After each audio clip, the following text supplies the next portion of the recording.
Hello everyone. UPPSC 2021 के लिए जो हमारी असिस्टेंट इंजीनियर और पॉलीटेक्निक लेक्चरर की जो वैकेंसी निकली हुई है उसके लिए मैकेनिकल के लिए मैं आपको 60 डेज का कंप्लीट कोर्स करवाने वाला हूँ। इस कोर्स में मैं आपको इंजीनियरिंग सर्विस एग्जाम के पीवाईक्यूज जो आपके असिस्टेंट इंजीनियर एग्जाम में, पॉलीटेक्निक लेक्चरर इस एग्जाम में आपसे पूछे जा सकते हैं, गेट के पीवाईक्यूज 1 मार्क्स वाले जो क्वेश्चंस इस एग्जाम के लिए रिलेवेंट है, engineering state engineering service exam, PSC public service commission के जितने भी एग्जाम्स हुए हैं, असिस्टेंट इंजीनियर के all over the India state wise all over the India जितने भी एग्जाम हुए हैं, लास्ट 10 ईयर के पीवाईक्यूज मैं आपको कराने वाला हूँ। आपका पूरा का पूरा टेक्निकल कवर हो जाएगा। ये सारे क्वेश्चंस की मैं इन डेप्थ नॉलेज आपको दूंगा। तो सबसे पहले तो देख लेते हैं कि यूपीपीएससी ये असिस्टेंट इंजीनियर और पॉलीटेक्निक लेक्चरर में कौन कौन से सब्जेक्ट्स हमारे एग्जाम में हमसे पूछे जाएंगे। देखो, पहला सब्जेक्ट जो है हमारे पास that is engineering mechanics, then second is mechanics mechanisms and machines, third is mechanics of solids, फिर हमारे पास आता है मशीन डिजाइन यानी design of machine elements, fifth है हमारे पास इंजीनियरिंग मटेरियल्स, सिक्स्थ हमारे पास मैन्युफैक्चरिंग है, seventh industrial engineering, eighth subject हमारे पास आएगा मैकाट्रॉनिक्स एंड रोबोटिक्स, नाइन्थ है हमारे पास ये पेपर 1 है, पेपर 1 के हो गए। अब आएगा पेपर 2। पेपर 2 में हमारे पास थर्मोडायनेमिक्स है, फ्लूइड मैकेनिक्स है, हीट ट्रांसफर है, एनर्जी कन्वर्जन है, और हमारे पास लास्ट एनवायरमेंटल कंट्रोल जिसमें वीसीआरएस, वेपर एब्जॉर्प्शन, ये सारे टॉपिक्स हमारे पास है। तो टोटल पेपर 1 में 100 क्वेश्चंस है, पेपर 2 में 100 क्वेश्चंस है। टोटल पेपर 1 में 8 सब्जेक्ट है, पेपर 2 में 5 सब्जेक्ट, तो 8 + 5 मिलकर हमारे पास 13 सब्जेक्ट्स हो गए। तो ये 13 सब्जेक्ट्स मैं आपके पूरे कवर करने वाला हूँ इन डेप्थ नॉलेज आपको क्वेश्चंस के साथ। मैं यहाँ पे क्वेश्चंस कराऊंगा, क्वेश्चंस के साथ साथ कॉन्सेप्ट क्लियर करा दूंगा।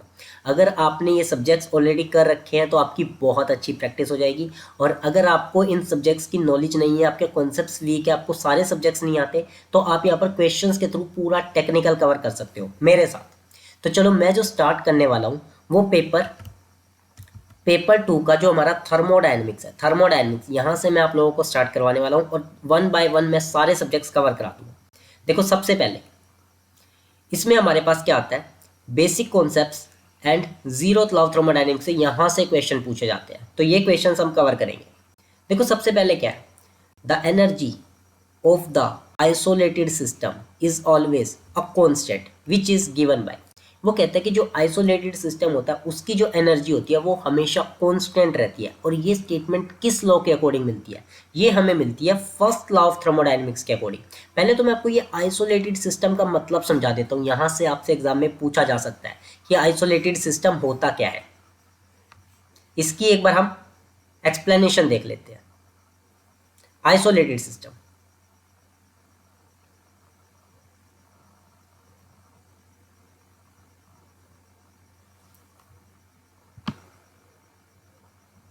देखो आइसोलेटेड सिस्टम क्या होता है।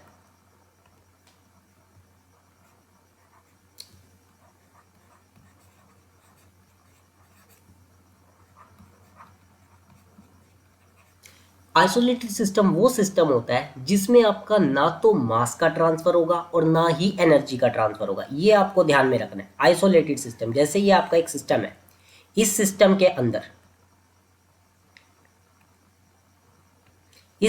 अंदर ना तो मास की एंट्री हो सकती है, जो आपका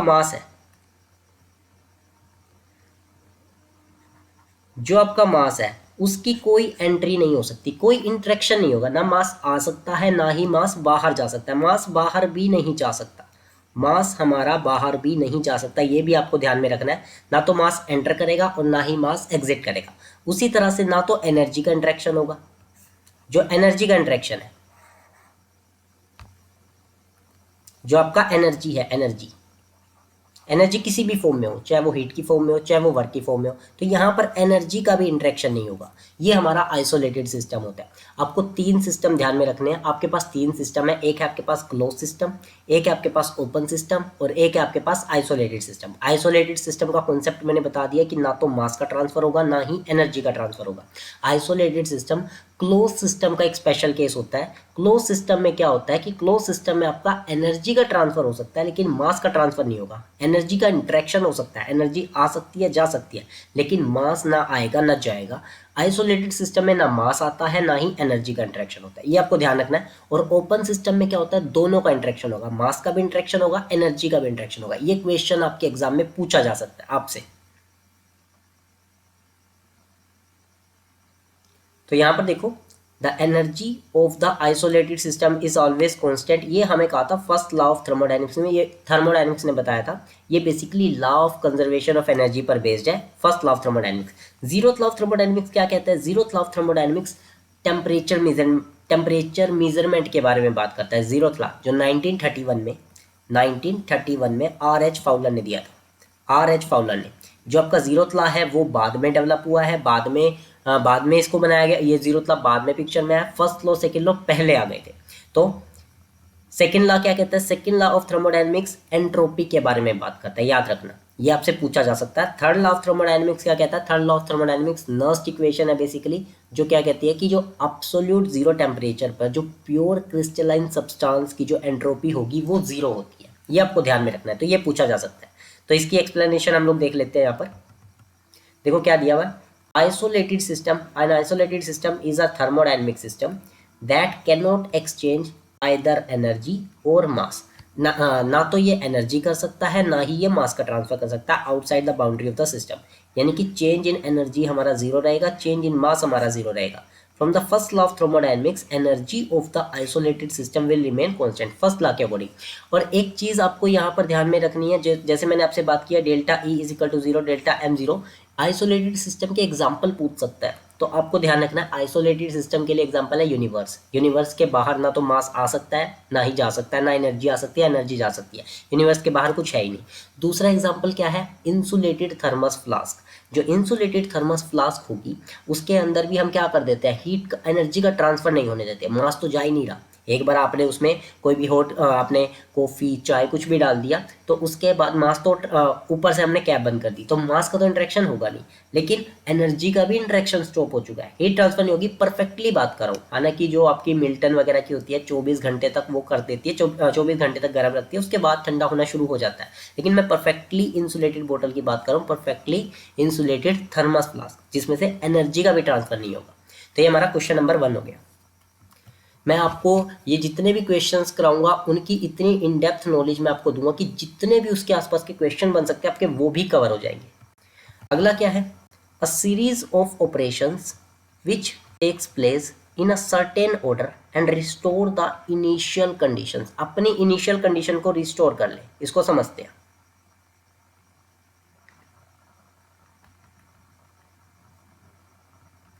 चलो इसको देखते हैं यहाँ पर।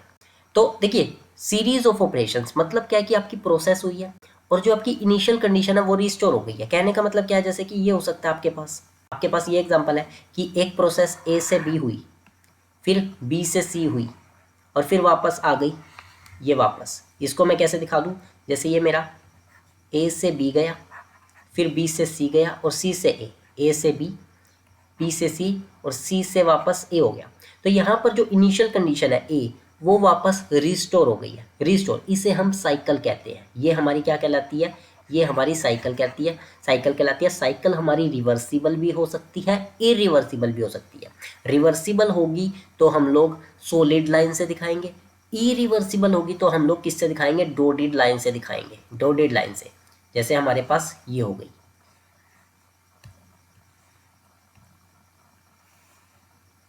ये मेरे पास क्या हो गया? ये मेरे पास ए हो गया, this is B and this is C. A से बी गया, बी से सी गया और सी से ए गया। तो साइकिल हमारी रिवर्सिबल भी हो सकती है, ध्यान में रखना। ये सब आपसे पूछा जा सकता है, ये सब आपसे पूछा जा सकता है। साइकिल हमारी रिवर्सिबल भी हो सकती है, साइकिल हमारी इरिवर्सिबल भी हो सकती है।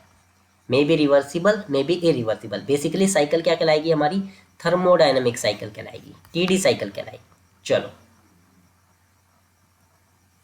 तो यहाँ पर हमारे पास देखो साइकिल जो है वो रिवर्सिबल भी हो सकती है, इरिवर्सिबल भी हो सकती है, तो यहाँ पर सी आंसर रहेगा, थर्मोडायनेमिक साइकिल कहलाएगी। ठीक है, इनिशियल कंडीशन अगर रिस्टोर हो जाती है। यहाँ पर देखो डेफिनेशन देख लेते हैं। Thermodynamic cycle, a series of operation which takes place in a certain order and restore the initial condition at the end is known as thermodynamic cycle। उसे हम thermodynamic cycle कहेंगे। थर्ड क्वेश्चन देखो, heat and work are, ये question इतनी बार exam में पूछा जा चुका है, इंजीनियरिंग सर्विस एग्जाम में, गेट एग्जाम में, मल्टीपल एग्जाम्स में क्वेश्चन मल्टीपल टाइम्स आया है, तो ये आपको ध्यान रखना है। तो यहाँ पे मैं इन डेप्थ बता देता हूँ। Heat and work, intensive properties, देखिए heat and work exact differential नहीं होते, ये इनएग्जैक्ट डिफरेंशियल होते हैं, ये प्रॉपर्टी नहीं होती, ये हीट एंड वर्क प्रॉपर्टी नहीं होती, ये बेसिकली एनर्जी इन ट्रांजिस्ट होते हैं, तो ये प्रॉपर्टी नहीं है। तो पहले तो ऑप्शन तो हमारे वैसे ही कट गए यहाँ पर, ना तो ये इंटेंसिव प्रॉपर्टी है ना ही ये एक्सटेंसिव प्रॉपर्टी है। और जो प्रॉपर्टीज होती है वो पॉइंट फंक्शन होती है, heat and work point function नहीं है, क्योंकि हीट एंड वर्क प्रॉपर्टी नहीं है। हीट एंड वर्क प्रॉपर्टी नहीं है, इसलिए वो पॉइंट फंक्शन भी नहीं हो सकते। तो सी ऑप्शन भी कट गया, पॉइंट फंक्शन नहीं होंगे, बचा क्या, डी। हीट एंड वर्क दोनों के दोनों पाथ पर डिपेंड करते हैं कि आपने क्या पाथ फॉलो किया। यहां से मैं क्वेश्चन बता देता हूं क्या आपके एग्जाम में आ सकता है। यहां से देखो आपके एग्जाम में पूछा जा सकता है हीट एंड वर्क के बारे में, क्या पूछेंगे वो देखो।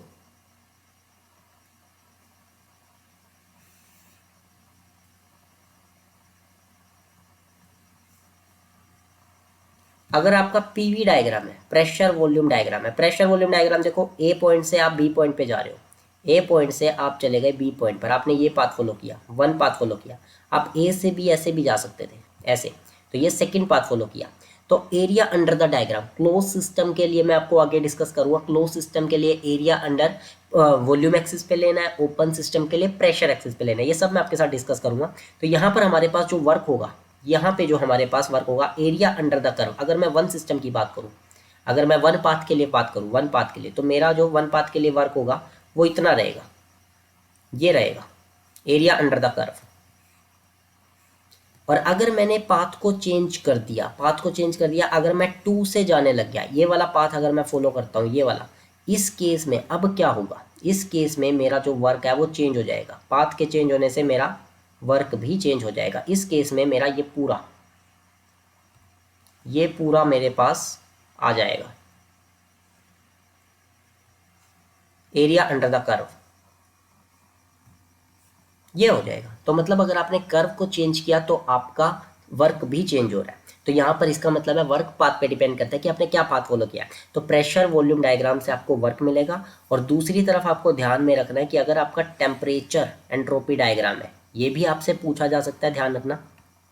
अगर आपका टेम्परेचर एंट्रोपी डायग्राम आ गया, ये टेम्परेचर है, इधर एंट्रोपी है, तो आपको जो इस पे कर्व पे जो मिलेगा, यहाँ पे जो आपको कर्व मिलता है, यहाँ पर आपको मिलेगा हीट।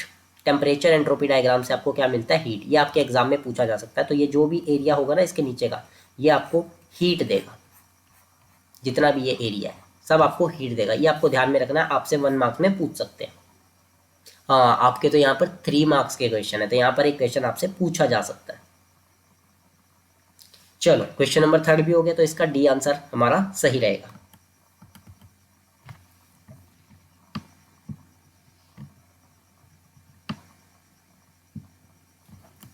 क्वेश्चन नंबर 4 देखते हैं। 4, ये देखो, what are the properties of a thermodynamic system whose value for the entire system is equal to sum of their values for individual part of the system. तो यहाँ पर देखो वो क्या बात कर रहा है कि जो एंटायर सिस्टम है उसकी जो प्रॉपर्टी होगी वो sum of their value for individual parts. ये कौन सी प्रॉपर्टीज होती है, ये एक्सटेंसिव प्रॉपर्टीज होती है। एक्सटेंसिव प्रॉपर्टी मतलब क्या हुआ, देखो मतलब समझाता हूँ मैं इसका आपको। जो आपका सपोज करो एक सिस्टम है,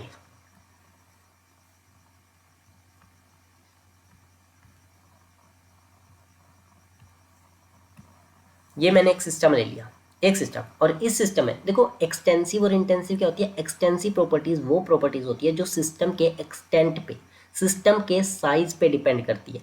इंटेंसिव प्रॉपर्टीज वो प्रॉपर्टीज होती है जो सिस्टम के साइज पे डिपेंड नहीं करती, वो इंडिपेंडेंट होती है। तो एक्सटेंसिव प्रॉपर्टी जैसे कि मेरे पास एग्जांपल है वॉल्यूम। एक्सटेंसिव प्रॉपर्टीज का सब मेरे पास हो गया वॉल्यूम। तो अगर सिस्टम का साइज बढ़ेगा, एक्सटेंड बढ़ेगा, तो सिस्टम की वॉल्यूम बढ़ेगी।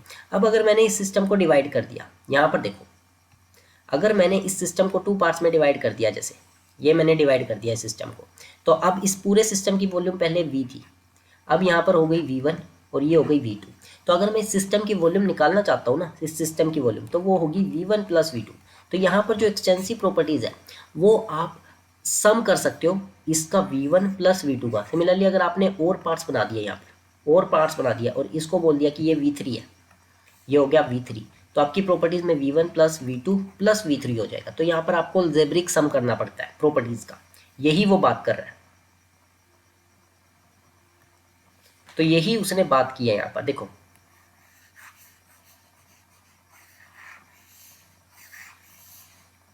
तो यहाँ पर वो कह रहा है entire system is equal to sum of their values for individual part. System के इंडिविजुअल पार्ट्स पे सम करने पे आ रहा है। तो ये कौन सी प्रॉपर्टी हुई, ये हमारी एक्सटेंसिव प्रॉपर्टीज होती है, ये हमारी एक्सटेंसिव प्रॉपर्टीज होती है। इंटेंसिव प्रॉपर्टीज हमारी मास पे डिपेंड नहीं करती, वो हर जगह सेम रहती है, हर जगह किसी भी कॉर्नर पे उठा लो सिस्टम के, ठीक। स्पेसिफिक प्रॉपर्टीज इंटेंसिव प्रॉपर्टीज ही होती है, यानी कि पर यूनिट मास कर दिया। और थर्मोडायनेमिक प्रॉपर्टीज, ये भी आंसर नहीं आएगा क्योंकि थर्मोडायनेमिक प्रॉपर्टी दो तरह की होती है, एक इंटेंसिव और एक एक्सटेंसिव प्रॉपर्टी। तो यहाँ पर देखो इसकी एक्सप्लेनेशन देख लेते हैं। Extensive properties of matter does that changes as the amount of matter changes. Extensive properties वो रहेगी जो कि चेंज होगी मास के चेंज होने से। यहाँ पर एग्जांपल क्या है, मेरे पास वॉल्यूम है, वॉल्यूम हमारी एक्सटेंसिव प्रॉपर्टी है क्योंकि ये मास पे डिपेंड करती है। एंथैल्पी, ये भी मेरी कैसी क्वांटिटी है, ये भी एक एक्सटेंसिव प्रॉपर्टी है क्योंकि ये मास पे डिपेंड करती है। एंट्रोपी की अगर मैं बात करूँ, ये भी हमारी कैसी प्रॉपर्टी है, ये भी हमारी मास पे डिपेंड करती है, सिस्टम के एक्सटेंट पे। ये सब आपसे एग्जाम्पल में पूछे जा सकते हैं, ध्यान रखना। इंटेंसिव प्रॉपर्टीज कौन सी है, N intensive property is a bulk property meaning that it is a local physical property of the system that does not depend on the system size। ये लाइन आपको ध्यान में रखनी है, ये चीज़ आपसे एग्जाम में पूछते हैं, जो कि सिस्टम के साइज पर डिपेंड नहीं करती। और द अमाउंट ऑफ मटेरियल पे डिपेंड नहीं करती। एग्जाम्पल याद रखने हैं, जैसे कि आपका हो गया प्रेशर लोकेशन को चेंज, किसी सिस्टम के अंदर लोकेशन चेंज करने से चेंज नहीं होगा। टेम्परेचर इंटेंसिव प्रॉपर्टी है। रिफ्रैक्टिव इंडेक्स प्रॉपर्टी है। डेंसिटी यानी कि मास अपॉन में volume. Ratio of two extensive property, mass और वॉल्यूम। एक्सटेंसिव प्रॉपर्टी की रेशियो हमारी इंटेंसिव रहती है। और हार्डनेस, ये भी ध्यान में रखना है कि हार्डनेस ऑफ द ऑब्जेक्ट हमारी कौन सी प्रॉपर्टी है, ये भी हमारी एक्सटेंसिव प्रॉपर्टी होती है। हार्डनेस हमारी इंटेंसिव प्रॉपर्टीज होती है। एक्सटेंसिव प्रॉपर्टी में और क्या याद रखना है, एक्सटेंसिव प्रॉपर्टीज के अंदर आपसे पूछ सकते हैं चार्ज आपकी एक्सटेंसिव प्रॉपर्टी होती है। पूछ सकता है कि चार्ज इंटेंसिव है या एक्सटेंसिव, क्यों है, क्योंकि चार्ज क्या होता है, Q इजिकल टू में एन। नंबर ऑफ इलेक्ट्रॉन्स बढ़ेंगे तो चार्ज बढ़ेगा। नंबर ऑफ इलेक्ट्रॉन्स आएंगे, इलेक्ट्रॉन्स के पास मास होता है, कितना मास होता है, 9.1 इंटू 10⁻⁻27 kg, इतना मास होता है इलेक्ट्रॉन के पास। चाहे भले ही कम हो, लेकिन अगर इलेक्ट्रॉन्स आएंगे, नंबर ऑफ इलेक्ट्रॉन्स कम ज़्यादा होंगे तो मास कम ज़्यादा होगा, चार्ज की वैल्यू कम ज़्यादा होगी, तो चार्ज भी साइज पे डिपेंड करता है। इसके अलावा मैग्नेटिक डाइपोल्स भी आपकी एक्सटेंसिव प्रॉपर्टी है क्योंकि वो नंबर ऑफ डाइपोल्स पे डिपेंड करती है, ठीक। तो ये हमारा 5वां क्वेश्चन हो गया, 5th क्वेश्चन हो गया। देन 6th क्वेश्चन देखो, consider the following properties.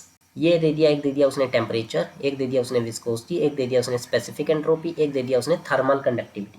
Thermal conductivity के क्या बोलता है, thermal conductivity ability of the material to conduct heat. Which of the above properties of the systems are intensive. यहाँ पर कौन कौन सी प्रॉपर्टी इंटेंसिव है, तो अगर मैं बात करूँ टेम्परेचर की, टेम्परेचर बिल्कुल सही है, इंटेंसिव प्रॉपर्टी होता है। विस्कोसिटी भी हमारा इंटेंसिव प्रॉपर्टी है। स्पेसिफिक एंट्रोपी, देखो एंट्रोपी एक्सटेंसिव है, स्पेसिफिक एंट्रोपी का मतलब क्या हुआ, एंट्रोपी डिवाइडेड बाय मास, उसको बोल देंगे स्पेसिफिक एंट्रोपी। तो ये भी हमारी क्या होगी, ये भी इंटेंसिव प्रॉपर्टी है। जितनी भी हमारी स्पेसिफिक प्रॉपर्टीज होगी ना, स्पेसिफिक एक्सटेंसिव प्रॉपर्टी, वो हमारी कैसी प्रॉपर्टी होगी, वो हमारी इंटेंसिव प्रॉपर्टीज होंगी। इसके अलावा क्या है, थर्मल कंडक्टिविटी, ये भी हमारी मटेरियल पे डिपेंड करती है, मटेरियल के कम ज़्यादा होने से इसकी वैल्यू चेंज नहीं होती। तो यहाँ पर चारों इसके राइट आंसर रहेंगे, डी आंसर इसका रहेगा। देखो Gujarat public service commission assistant engineer 2019 में पूछा गया क्वेश्चन है। सारे PYQs मैं आपको कवर करा दूंगा, चाहे इंजीनियरिंग सर्विस के जितने आ सकते हैं, गेट के न्यूमेरिकल ज़्यादा टफ वाले नहीं आएंगे इस एग्ज़ाम में, तो जितने भी जो लेवल बनता है वो सब यहाँ पर कवर हो जाएंगे, तो पूरा टेक्निकल आपका कवर हो जाएगा। तो यहाँ पर देखो, properties of intensives are as follows. Temperature हो गया, विस्कोसिटी हो गया, specific entropy, thermal conductivity, specific volume. Volume की अगर बात करूँ तो एक्सटेंसिव है, स्पेसिफिक वॉल्यूम की बात करूँ तो इंटेंसिव है। स्पेसिफिक एंथैल्पी, इंथैल्पी एक्सटेंसिव होती है, स्पेसिफिक एंथैल्पी हमारी इंटेंसिव प्रॉपर्टीज होती है। देखो क्वेश्चन नंबर 6 देखो, an open system.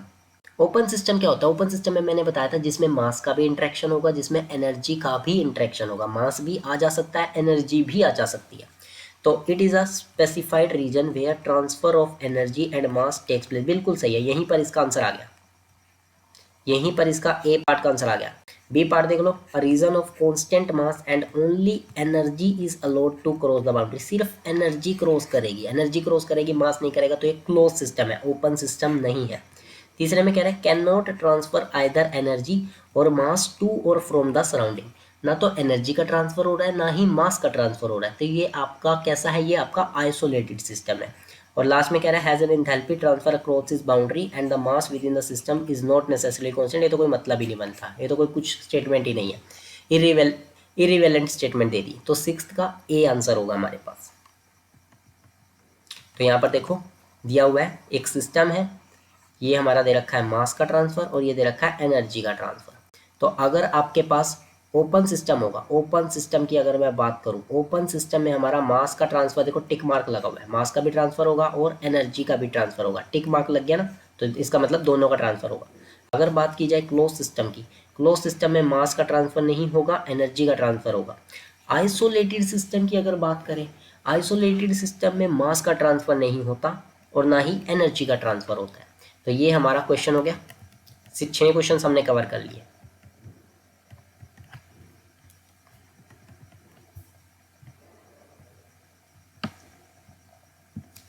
Question number 7 देखो, देखो फिर से वही आ गया। देखो क्लोज सिस्टम, पहले ऑप्शन में क्या कह रहा है? Close system. क्लोज सिस्टम क्या होता है? स्टैटिक प्रेशर इंक्रीज होता है, ऐसा कुछ नहीं है। काइनेटिक एनर्जी इंक्रीज होगी, ऐसा भी कुछ नहीं है।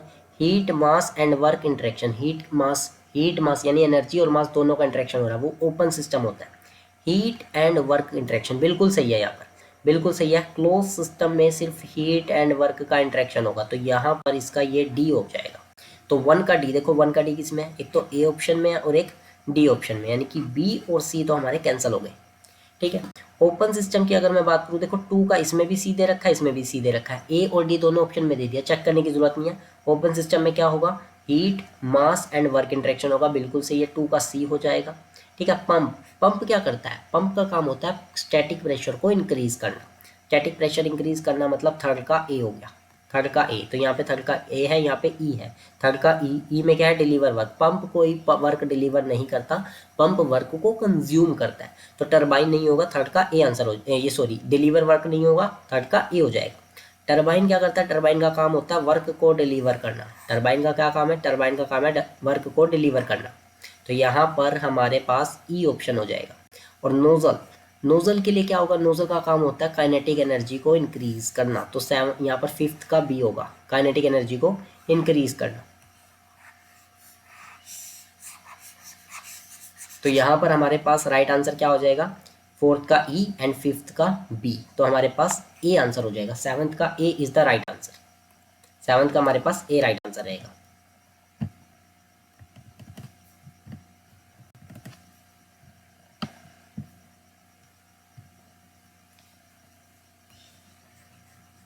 हैंग हो गया, क्या हुआ पीसी को?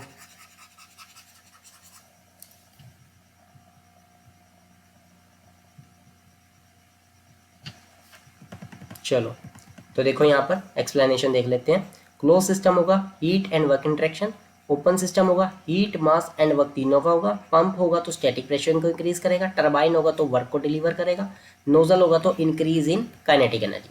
तो यहाँ पर मैं पूरा डिटेल में एक्सप्लेन करके बता रहा हूँ। 8th क्वेश्चन देखो, 8th क्वेश्चन में क्या कहता है? The law which provides the basis of temperature measurement. जो टेम्परेचर को मेजरमेंट मैंने बताया था, zeroth law of thermodynamics, zeroth law of thermodynamics हो जाएगा हमारा 8th का बी होगा।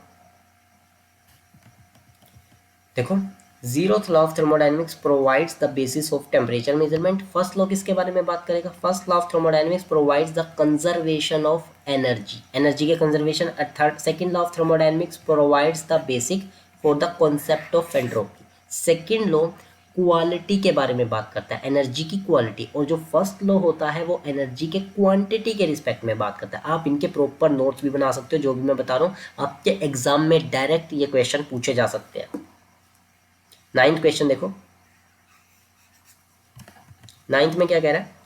Which one of the following is the extensive property of the system. System की एक्सटेंसिव प्रॉपर्टी, अगर मैं बात करूँ वॉल्यूम की, बिल्कुल सही है, वॉल्यूम, वॉल्यूम तो एक्सटेंसिव प्रॉपर्टी होती है। मास इंक्रीज करोगे सिस्टम की डायमेंशन इंक्रीज होगी, सिस्टम की वॉल्यूम बढ़ेगी। तो प्रेशर हमारी इंटेंसिव होती है, डेंसिटी भी हमारी इंटेंसिव होती है, और अगर टेम्परेचर की बात करें ये भी इंटेंसिव है। उसने एक्सटेंसिव पूछी है तो नाइन्थ का ए हो जाएगा। एक्सप्लेनेशन देख लेते हैं इसकी। These properties are dependent on mass, extensive properties dependent on mass, volume, energy। जो हीट कैपेसिटी होती है, हीट कैपेसिटी जैसे कि MCP या MCV, इनको हीट कैपेसिटी बोलते हैं। मास आ रहा है, ये मास पे डिपेंड करते हैं। एंथैल्पी हो गई, एंट्रोपी हो गई, ये सब हमारी एक्सटेंसिव प्रॉपर्टीज होती है जो कि मास पर डिपेंड करती है। टेंथ देखो, pressure exerted by a gas in a closed container is. Pressure जो होता है किसी गैस का किसी क्लोज कंटेनर के अंदर, वो क्या होता है? Weak function of density and temperature, weak function of density and volume, strong function of density and temperature, strong function of density and volume. जो प्रेशर होता है वो किसका फंक्शन होता है? प्रेशर इज अ फंक्शन, ध्यान में रखना है आपको, प्रेशर जो होता है वो फंक्शन होता है टेम्परेचर और वॉल्यूम का। Pressure is the function of मैंने वॉल्यूम लिख दिया, temperature and density, not volume, temperature and density. देखो अगर टेम्परेचर बढ़ता है, अगर टेम्परेचर बढ़ता है, क्लोज सिस्टम है जिसकी वॉल्यूम फिक्स है, तो टेम्परेचर के बढ़ने से क्या होगा? प्रेशर भी बढ़ेगा। क्यों बढ़ेगा?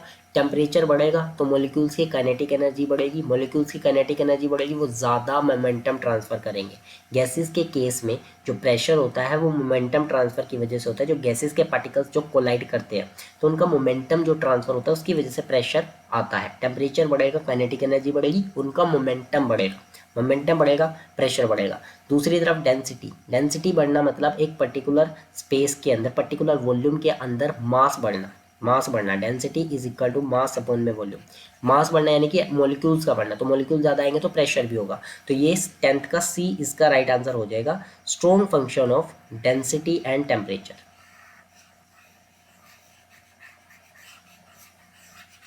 तो ये हो जाएगा strong function of density and temperature. ये हमारा 10th क्वेश्चन हो गया। तो इस वीडियो में हम लोग 10 क्वेश्चन ही करेंगे। तो इस सीरीज़ को हम लोग कंटिन्यू करेंगे 60 डेज़ के अंदर। विद इन 60 डेज़ के अंदर हम अपना पूरा टेक्निकल कवर कर देंगे। जो आपका 12 दिसंबर है, 12 दिसंबर से पहले पहले हम, एग्ज़ाम डेट अभी तक 12 दिसंबर की है, तो उससे पहले मैं पूरा टेक्निकल कवर कर दूंगा। Okay friends, thank you.